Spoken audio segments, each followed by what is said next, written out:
welcome to the Old Time Radio Westerns. I'm your host, Andrew Rhynes, and let's get into this episode. This episode is going to be the six-shooter. Original air date is May 27th, 1954, and the title is Blood Relations. Let's get into it.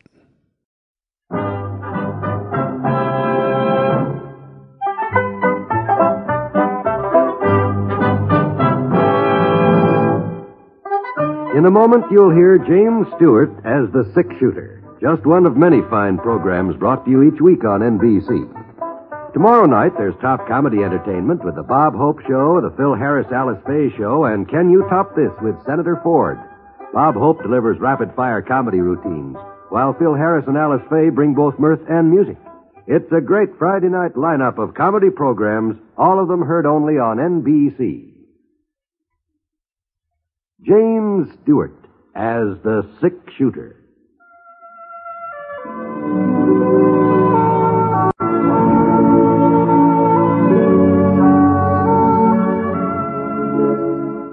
The man in the saddle is angular and long-legged. His skin is sun-dyed brown. The gun in his holster is gray steel and rainbow mother of pearl. Its handle unmarked. People call them both the six-shooter.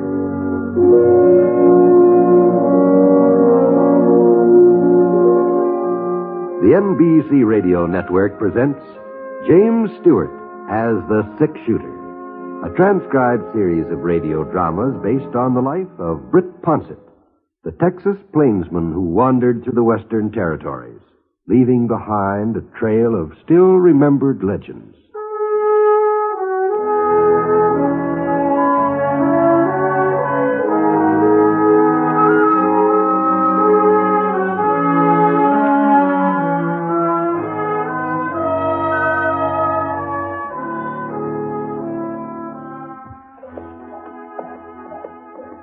It was a little over 4 years since last time I worked for the Wilcox outfit, but when George Wilcox wrote me about his pa's death and said he needed somebody to handle the cattle drive east to Abilene, well, there weren't exactly any other demands on my services, so I headed up to Adobe Junction and rode through the town to the Wilcox Ranch a couple miles beyond.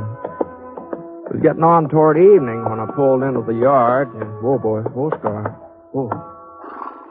Only about 8 or 10 steers in the main corral over back of the house. Well, maybe George hadn't finished the roundup yet, or maybe he was going to start the drive from out on the range. Whatever it was, he'd have to get started pretty soon or the weather'd be against us.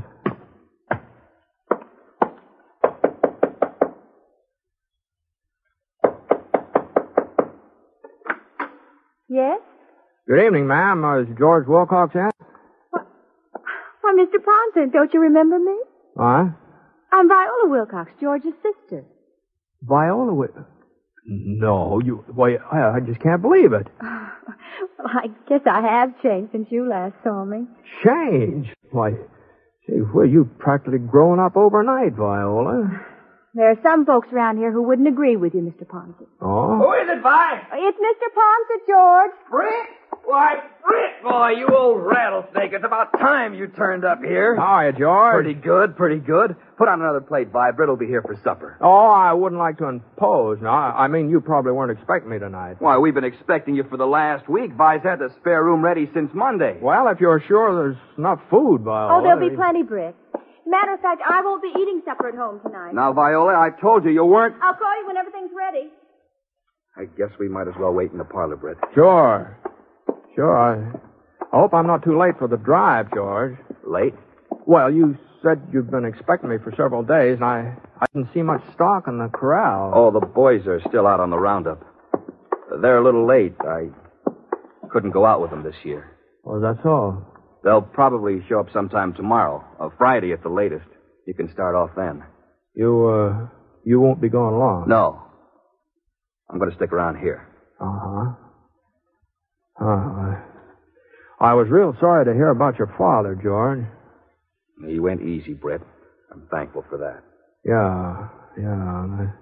You know, I just can't get over how Viola's changed. Why, she's turned out to be a real pretty young lady, hasn't she?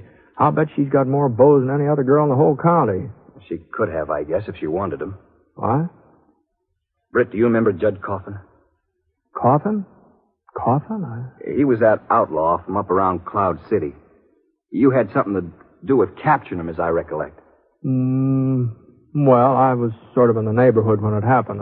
I was just a kid then, but Pa took me over to Cloud City to see Coffin's trial and the hanging afterward. I guess he figured it'd be a good lesson for me. Uh-huh. He was right, too. I never forgot it. There's something else I never forgot either. The way Judd Coffin looked. His eyes. His nose. Everything about him. He was born to be a killer. It was writ all over him. No, I don't know now, George. Well, I do. And now he's back here again. Well, what are you talking about? Judd Coffin was hung. You saw it yourself. You just said so, George. Judd had a brother. A few years younger. I don't remember his name, but I saw him at the trial, too. Yeah. Oh, yes. Yeah, now that you mention it, it seems to me there was another Coffin boy. What about him? There's a young fella started working for the Mercantile in Adobe Junction, and if he ain't... I'll be right there, Hank. Everything's on the table, George. Just stack the dishes when you finish eating, and I'll do them when I get home. Now, you hold up a minute, Viola. See you later, Britt. Night. Come over here, Britt. Over here to the window. What? There he is in that buggy. Now, you take a good look. Well, Now, don't he look just like Judd? Well, it's been quite a while, George. I've sort of forgotten Judd Coffin. Well, I ain't forgot him. I couldn't, not ever. I can still see him when they led him up to them gallows. I can still see his eyes, killer's eyes. And that's his brother out there riding away with my sister, ain't it? Well, ain't it? Well, maybe he does sort of resemble Judd in a way, but why... It's more than a resemblance, Britt. I've seen him up close. He's a spitting image. I don't see what difference it makes, George, unless he's been causing trouble, and even then... Britt, he's only been around here for a couple of months. Just give him time. He'll cause plenty of trouble. Maybe so. But now listen, George. Britt, if a man's got bad blood in him, it's bound to come out sooner or later. It's bound to. George, it seems to me a fellow ought not to be blamed for what his brother's done. If he ain't up to something, then why don't he admit who he is? What do you mean? Says his name's Hank Wallace. Says he never heard of Judd Coffin. Well, he ought to know. He's lying, Britt. You saw the resemblance yourself. Well, resemblance doesn't always prove anything, you know. You think I want a man like that going around with my own sister? She's barely 18. She don't know nothing about the world or about people. I'm all she's got now. Can't let her throw her life away on Judd Coffin's brother. I've got to stop her. Yeah, I guess she is sort of your responsibility. But, George, how about that supper? I'm kind of hungry. You go ahead, Britt. I ain't got much appetite. Oh, all right. Britt? Yeah? Maybe this sounds like I'm butting into Vi's business, but I got no choice. Just before he died, Pa warned me, told me what would happen. No? Britt, it wasn't 6 weeks after the funeral before she started going around with this fella. I tried to talk sense to her. It don't do no good. Now I gotta put my foot down. You understand how I feel, don't you, Britt? Yes, George. Sure, I understand.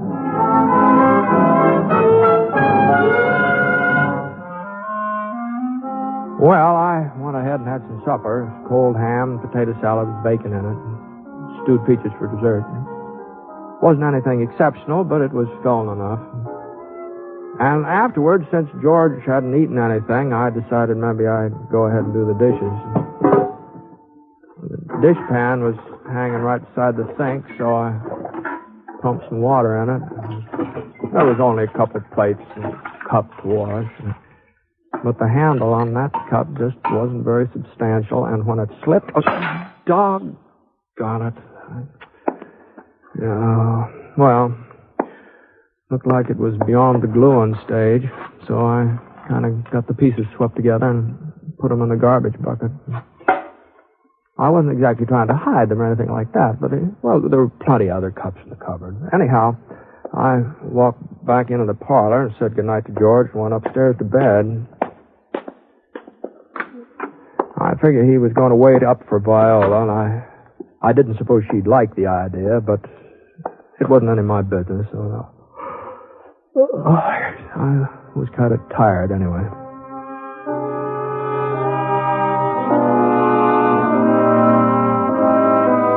And Viola sure didn't like it either. At least that's how it sounded to me when I woke up about 1 o'clock and heard her and George going at it, hammer and tongs in the downstairs hallway. What I do or where I go. I'm your brother, Viola. So you're not my keeper. He's no good. If he was, he wouldn't keep you out until all hours of the night. Staying out was my idea. I didn't want to come home because I knew I'd have to sit here and listen to you. Well, you're gonna listen. I told you who he was, but you wouldn't believe me. Now maybe you'll believe Britt. Don't drag him into this. Please. Please, George. Britt? Britt, are you still awake? George, I asked you not to. Britt? Yeah, what's trouble? Would you mind coming down here? Well... It'll only take a minute, Britt. Well, all right, George. All right, give me a chance to put my pants on. I sure didn't like the idea of mixing into a family argument, but I didn't look like I was going to get any sleep till George had simmered down, so I pulled on my trousers and I slapped a little cold water in my face. Then I headed out in the hall. I could see Viola standing at the bottom of the stairs, and her face was real white, and her eyes were kind of wide open and determined. George was holding onto her arm. I was running around with some girl The way his jaw was set, well, he was just as determined as she any of was. my business. Well, I do care. It's for your own good, Vi. Well, good evening, Viola. Mr. Ponset, I'm awful sorry that you have to get involved in this. And I'm ashamed, too. Well, you ought to be. Not for myself. I'm ashamed for you, George. For me? I'm not running around with no outlaw disgracing my family. Britt, you tell her. Tell her who he really is. Now, George, I never saw the man before in my whole life. You noticed the resemblance right off, didn't you? You remarked on it. That man, Judd Coffin's brother, Vi. Is that what you got Mr. Ponset down here to tell me? Well, ain't that reason enough? No, it's not enough. He's been lying to you, pretending to be somebody else. Don't you care? He hasn't lied to me, George. I know who he is. I've known it since we first met. He told me he was Hunt Coffin. He told you? He was afraid folks around here would hold it against him. That's why he changed his name. And it looks to me like he was right. You knew who he was and you went right on seeing him? Can't you understand, George? He's not to blame for something his brother did. They're two different people. The same blood's in him that was in Judd Coffin. And he'll turn mean and pull the same kind of stunt his brother did, and he'll end up the same way. Oh, that's crazy. Why, he doesn't even carry a gun. You've seen him often enough. You know he doesn't. He can get a gun easy enough, and he will. The very first time he figures he needs one. Mr. Ponset, won't you talk to George? Maybe you can make him see that I'm not a child, that I know my own mind. Well, it seems to me we've all done enough talking for one night. Anyway, I sure could use a little more sleep. You know, things may look different in the morning. Don't you think so? You know. Mr. Ponset's right. We'd better go to bed, too. Things won't be any different tomorrow, Vi, not as far as I'm concerned. I'm telling you here and now, you're not to see young Coffin again, ever. I'm going to marry him, George. What? I wasn't intending to tell you yet. I thought maybe later you'd come around, but I guess you never will. I promised him tonight. Promised him? You don't know what you're saying, Vi. George, let's go. You're just doing this to spite me, ain't you? Well, I'll teach you. I'm in love with him. In love with a man like that? I'll slap some sense into you, but takes me all night. Hey, George, now get a hold of yourself. You heard what he said, Rat. She's gonna marry him. Well, she'll be singing a different tune before... No, wait a minute. Wait, you hold stay on. out of this, George. She's my sister. I don't care whose sister she is. Now, let go of her.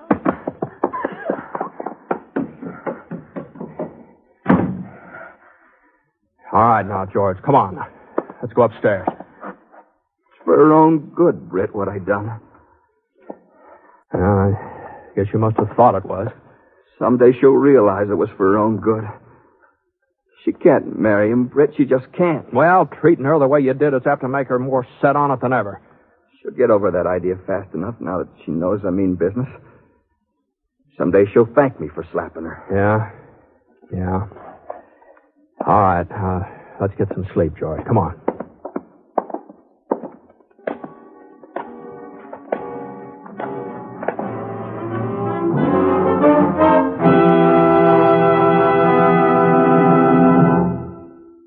You are listening to The Six-Shooter, starring James Stewart as Britt Ponset, the Texas plainsman whose name has become legend throughout the West. Now, Act 2 of the story called Blood Relations.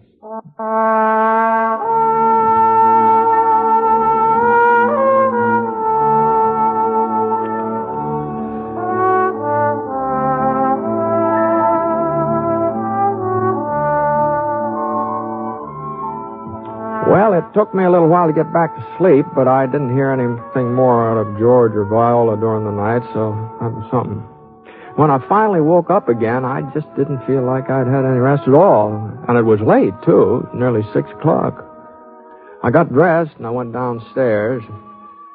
Viola was fixing breakfast. Her eyes were sort of red, and there was a little splotch on her cheek where George had slapped her. But she didn't say anything about it, and I sure didn't see any point in opening up the subject. So a couple of minutes later, George came in from doing his chores, and we all sat down at the table. He didn't eat much, just some coffee, and as soon as he was finished, he said he was riding out to the high grass to see if the roundup was on its way down. I offered to go along with him, and so we got on our horses and started off. You see, Britt, what'd I tell you? She's all right now. She got that nonsense about young Coffin out of her head. Oh, maybe so. Yeah, she didn't mention him again, did she? Nope. I reckon if she were still thinking about him serious, she'd have said so. Yeah, She's a Wilcox, Britt. We don't go around making fools of ourselves. Not for long, anyway.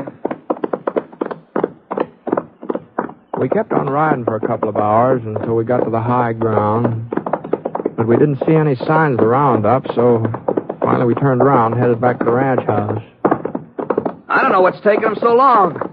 They should have been down a couple of days ago. Oh? If they don't show up by morning, we'll have to start looking for them. Oh, whatever you say, George. Here we are. Whoa, Frenchie. Whoa, boy. Whoa.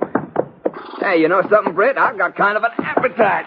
Oh, I don't doubt it, the way you've been eating lately. Easy, Scar. Easy. Well, I'll sure make up for it this noon. I wonder what she's fixed for us. Vi? We're back, Vi. Must be out in the kitchen. That's funny. Vi? Oh, just a minute, George. Oh, she's upstairs. That's why she didn't hear me. How about some food, Vi? I didn't know you'd be here. You didn't say anything when you left. I'm usually here for dinner, ain't I? Yeah. Well, it'll take a couple of minutes to get something ready. I just got back from town. You what?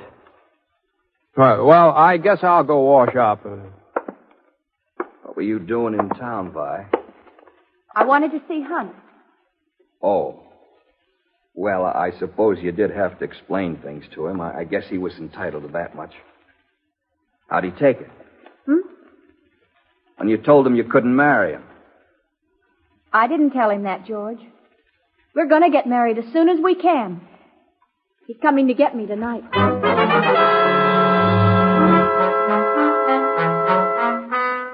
Well, I sure didn't feel like sticking around for another one of their arguments, so I sort of sneaked out the front door and climbed into the saddle. Let's go, boy. Come on. I figured I'd ride in town and get me something to eat while I was at it. Maybe while I was gone, George and Viola had come to some sort of an understanding. At least I hoped they would. It took me about 30 minutes to reach Adobe Junction. Looked like there was only one cafe. Molly's Home Cooked Meal. Right next door to the Mercantile. Whoa, boy. Whoa, Scar. Whoa. Tossed the reins over a hitching rail and started into the restaurant. Mr. Ponset? You're Britt Ponset, ain't you? That's right. Viola told me what you looked like, but I'd have recognized you anyway. Oh? You're a six-shooter. I've heard a lot about that gun. How fast you are with it. My brother, he found out firsthand. Your brother? Judd Coffin. I see. My name's Hunt Coffin, Mr. Ponset. Yeah, I sort of figured that. I just wanted you to know I sure do appreciate what you did last night, taking Viola's part with George. Well, George was pretty upset. I don't think he meant to carry on that way. He's real fond of his sister when you get right down to it. If he ever hits her again, I'll kill him. Well, I guess you and Viola won't have to worry much about George any longer. What do you mean? Well, she says you're going to get married right away. You're coming out after her tonight, is that right? She told you that? Well, sure. That's true, isn't it? Oh, I didn't want him to know. He'll try to stop us. I told her not to say anything. We could have been gone before he ever found out. Now, Viola's not the kind of a person to do a thing behind anybody's back. Yeah. Well, maybe there's something else he ought to know. I bought me a gun this morning, Mr. Ponset. Is that so? I'll be out at the Wilcox place as soon as I get off work tonight. And I'll have the gun with me. Uh-huh. And George said you'd get a gun the first time you figured you needed one. Well, he was right. Yeah. It sure looks like he was. Well, so long, Coffin.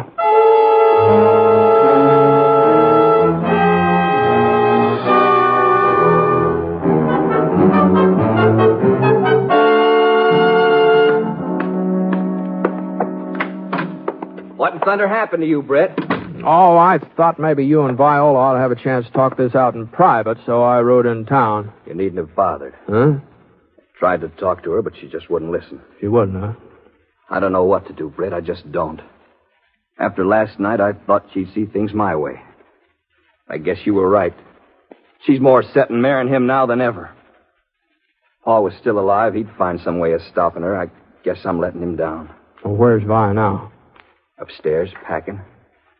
I thought about locking her in her room, but it just wouldn't do no good. Besides, she ain't to blame, not really. That's right, George. A person just can't help It's his fault. Everything that's happened. And it's him I'm going to take care of. As a matter of fact, I ran into Hunt Coffin while I was in town. You saw it? Yeah, we had a little chat. He's kind of upset about what happened last night. He's upset. He'll have something to get upset about if he comes around here tonight. Well, maybe you ought to know, George. He's got himself a gun. There. What'd I tell you? Just like his brother. Why? Why, your friend's coming out here with a gun. He means to kill me. A man who'll take up a gun once, he won't stop, not as long as he lives. Now what do you think of it? Viola didn't answer George. She just stayed upstairs and went on with whatever she was doing. George walked into the hall. I heard him rummaging around in the closet. And he was gone for a minute or so, and then he came back into the parlor. He was carrying his pa's old Winchester rifle. He jammed some cartridges into the magazine and stared out of the window. The sun was just beginning to drop behind the hills to the west, and the shadows on the slopes were turning orange. And George pulled up a chair and sat down. The rifle was lying on his lap, the barrel pointing toward the open window beside him. George? Yeah? You use that gun, you'll be doing the very thing you accuse him of. There's a difference, Britt. This is my property. Pa left it to me outright. Sure. If Hunt Coffin sets foot on it, he's trespassing. I got a right to shoot a trespasser, ain't I? No, you haven't. Not under these circumstances. You gonna interfere? You gonna take his side? I'm not taking anybody's side. I'm riding into town, and I won't be back. You'll have to hire somebody else to handle your cattle drive. Suits me. I'll be able to handle the cattle myself now. I won't have to stay here after tonight. You know, George, he might kill you. Leastwise, if he takes after his brother, there's a good chance of it. Well, it looks like you're going to be around for it, whatever happens. What? There he is now, pulling into the yard. Coffin! Get out of here, Coffin! I don't want no trouble, Wilcox. Well, then start moving. I'm taking Viola with me. You're not taking anybody! I could see Hunt Coffin through the window over George's shoulder. He was climbing down from his buggy, Looked like he was carrying a .44 in his holster. George Wilcox stood up. His back shut off my view of Hunt.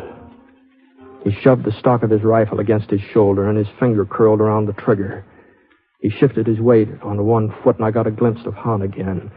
His right hand was inching toward that .44, but he hadn't pulled it out yet. I'm coming in and get her, Wilcox. Go on and draw. I know you got a gun. Go on, use it. I don't think I'll need it. I gave him a chance. You heard me, Britt. He There wouldn't wasn't take much it. You time heard to me. answer him.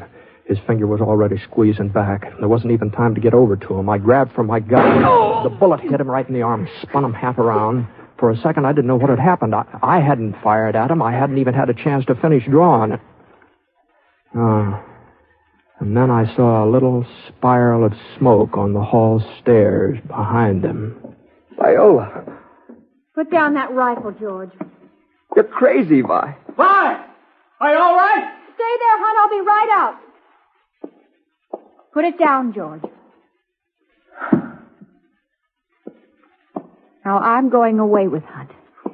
And if you come after me, it won't be Hunt who will stop you. Kind of funny, isn't it? You always said Hunt would turn out bad because his brother was that way. And they both had the same blood in them. What about it, George? Would you be willing to shoot me? What are you talking about, Vi? You know I'd never do a thing like that. Why not? I was willing to shoot you. We've got the same blood, haven't we? Goodbye, George. Goodbye, Mr. Ponset. So long, Vi. Good luck.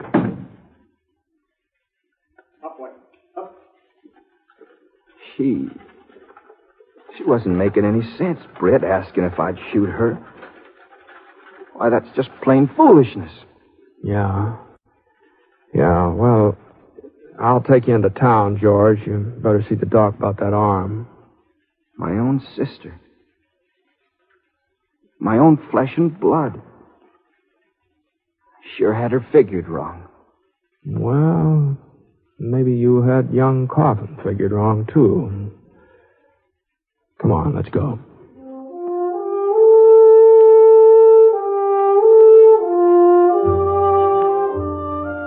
Well, the next morning the boys brought in George's herd, and what with that arm of his and all, I agreed to drive them north.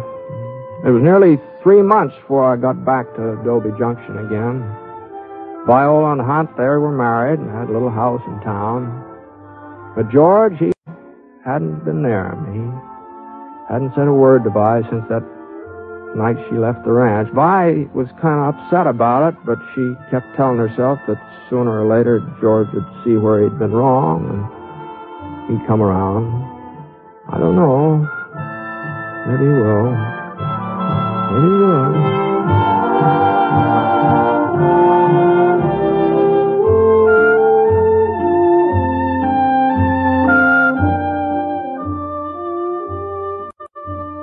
The Six-Shooter is a transcribed NBC Radio Network production in association with Review Productions.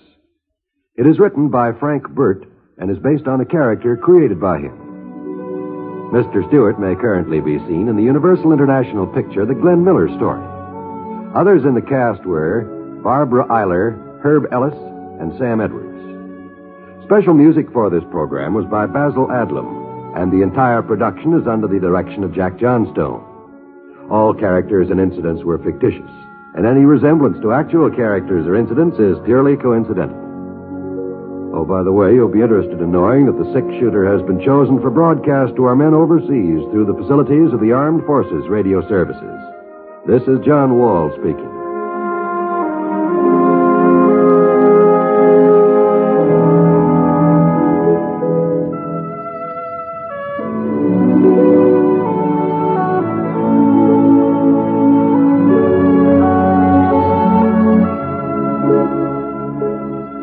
MacDonald Carey stars in Jason and the Golden Fleece tonight on the NBC Radio Network.